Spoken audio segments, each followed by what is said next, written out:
नमस्कार दोस्तों, आपने अडानी स्कीम सुना होगा। हो सकता है कि अडानी स्कीम सुनते सुनते आपके कान पक गए होंगे। और ये स्कीम बीजेपी नेताओं पर कई सारे सवाल खड़े करते हैं।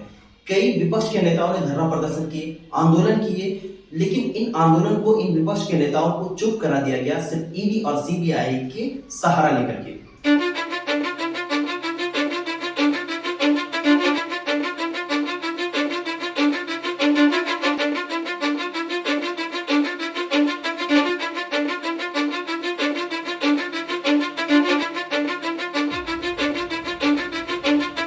आइए इस वीडियो में जानते हैं कि कैसे ईडी और सीबीआई का सहारा लेकर विपक्ष के नेताओं को चुप करा दिया जाता है बीजेपी सरकार द्वारा। जी हाँ, बीजेपी सरकार द्वारा। पहले बीजेपी क्या करती है, जितने भी विपक्ष के नेता जो अच्छे काम कर रहे होते हैं उन पर बीजेपी नेता नजर डालती है, और जब वो अच्छे काम करते हैं उसकी हल्की सी चूक को एक बड़ा मुद्दा बनाकर एक फेक ट्वीट का सहारा लेती है, उसे ट्रोल करती है और उस पर फोकस करती है और उस पर एक गलत धारणाएं लगाकर उस पर केस ठोक देती है और ईडी सीबीआई के जांच उस पर भिड़ा देती है। अब ये सुनकर कुछ बीजेपी भक्तों को बुरा लगेगा, तो मैं उनकी जानकारी के लिए उन्हें बता दूं कि हेमंत बिस्व शर्मा, जिस पर शारदा एक्ट के घोटाले का मामला उस पर दर्ज था, उन्होंने सुदीप्त सेन से प्रत्येक महीने 20 लाख रुपए लेने के मामले में सीबीआई और ईडी ने उसके पीछे जांच शुरू कर दी थी। लेकिन जब हेमंत बिस्व शर्मा ने कांग्रेस का दामन छोड़कर बीजेपी में शामिल हो जाते थे, इसके सारे भ्रष्टाचारी जिस पर जितने भी इनके पर आरोप लगे थे ईडी सीबीआई के द्वारा, सारे खत्म कर दिए जाते हैं। दूसरे नंबर पर आता है नारायण राणे, जो महाराष्ट्र के नेता रहते हैं कांग्रेस के। इन पर भी भ्रष्टाचार के आरोप लगते हैं और ये भी कांग्रेस के नेता होते हैं और इन पर भी ईडी सीबीआई का खूब जांच पड़ताल चलती है, खूब भ्रष्टाचार के भी आरोप लगते हैं। लेकिन जब ये कांग्रेस का दामन छोड़कर बीजेपी में शामिल हो जाते हैं तो इनके सारे कुकर्मों पर पूर्ण विराम लग जाता है। तीसरे पर आते हैं सुरेंद्र शर्मा, सुरेंदु अधिकारी। इन पर भी, ये तृणमूल कांग्रेस के नेता होते हैं, इन पर भी भ्रष्टाचार के आरोप होते हैं। शारदा एक्ट, जो शारदा चिट फंड के घोटाले का मामला इस पर दर्ज होता है, इन पर भी सीबीआई ईडी खूब धड़ल्ले से चेकिंग करते हैं। लेकिन ये भी तृणमूल कांग्रेस का हाथ छोड़ करके बीजेपी में शामिल हो जाते हैं और इनके भी सारे केस को धो दिया जाता है, मतलब कि क्लोज कर दिया जाता है। वहीं बीजेपी अब दिमाग लगाती है दिल्ली सरकार पर, यानी कि मनीष सिसोदिया केस पर। ये मनीष सिसोदिया जो दिल्ली के शिक्षा मंत्री होते हैं, इन पर शराब घोटाले के मामले लगते हैं।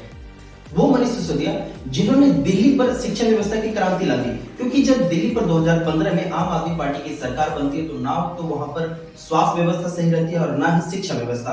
तो मनीष सिसोदिया ने अपने कंधों पर शिक्षा व्यवस्था का जिम्मा लिया और दिल्ली की शिक्षा व्यवस्था का काया पलट करके रख दिया।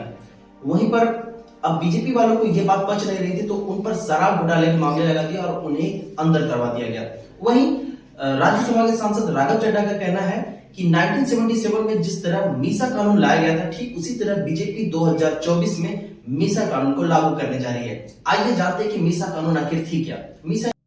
मीसा यानी कि maintenance of internal secretary act. इस एक्ट के तहत कांग्रेस के जितने भी विपक्ष के नेता थे उनको उठाकर जेल में डाल दिया जाता था, चाहे वो मीडिया हो या सोशल वर्कर, सभी को उठाकर जेल में डाल दिया जाता था, क्योंकि वो कांग्रेस के विपक्ष में बोलते थे। अगर आप उस समय होते, आप कांग्रेस के विपक्ष में बोल दिए होते तो आप भी हो सकता था उस समय जेल के अंदर होते थे। माना जाता है कि जो भी लोग कांग्रेस के विपक्ष में बोलते थे उन्हें जेल में डाला जाता था और साथ साथ उसे प्रताड़ित किया जाता था और माना यह भी जाता है कि उनकी नसबंदी तक करवा दी जाती थी। अभी बड़ा सोचने वाली बात है। और इस मीसा एक्ट के तहत पूर्व प्रधानमंत्री अटल बिहारी वाजपेयी से लेकर लाल कृष्ण आडवाणी, अरुण जेटली, रविशंकर प्रसाद तक को जेल में डाल दिया गया। वहीं आपको जानकर हैरानी होगी कि लालू प्रसाद यादव भी कांग्रेस विपक्षी थे और इन्हें भी मीसा एक्ट के तहत जेल में डाल दिया गया। 1977 में जब ये जेल में थी तो इनकी बेटी का जन्म हुआ, जिसका नाम आज भी मीसा भारती रखा गया है इसी एक्ट के तहत। आइए आपको लिए चलते हैं बीजेपी वाले ईडी और सीबीआई के पास।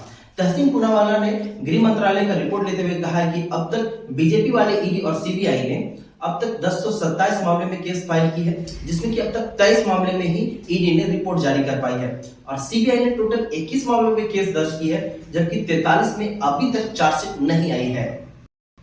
इससे समझा जा सकता है कि किस तरह से दोनों विपक्ष की पार्टियां किस तरह से राजनीति हिसाब किताब कर रही है।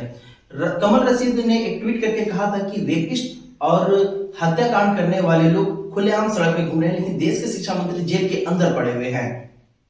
ये भी कहीं ना कहीं सोचने वाली बात है कि 10 सालों में अभी तक किसी भी बीजेपी नेताओं के घर में ईडी और सीबीआई ने रेड नहीं मारी है। ये मेरी रिपोर्ट नहीं है, ये न्यूज 18 इंडिया की रिपोर्ट बताती है कि अभी तक किसी भी बीजेपी नेताओं के घर सीबीआई और ईडी ने छापा नहीं मारा है। क्या वो सारे दूध के धुले हुए हैं? वहीं सीएम अरविंद केजरीवाल का कहना है कि मनीष सिसोदिया और सत्येंद्र जैन ने अच्छे काम किए थे, इसलिए बीजेपी वालों ने उन्हें जेल पर डाल दिया। और अगर आज मनीष सिसोदिया कहें कि मैं बीजेपी में शामिल हो रहा हूं, तो उन पर लगाए गए सारे फर्जी आरोप को हटा दिया जाएगा, उन पर पूर्ण विराम लगा दिया जाएगा। दोस्तों, अगर ये इंफॉर्मेशन आपको अच्छी लगी हो तो आप हमारे चैनल को सब्सक्राइब कर सकते हैं। धन्यवाद।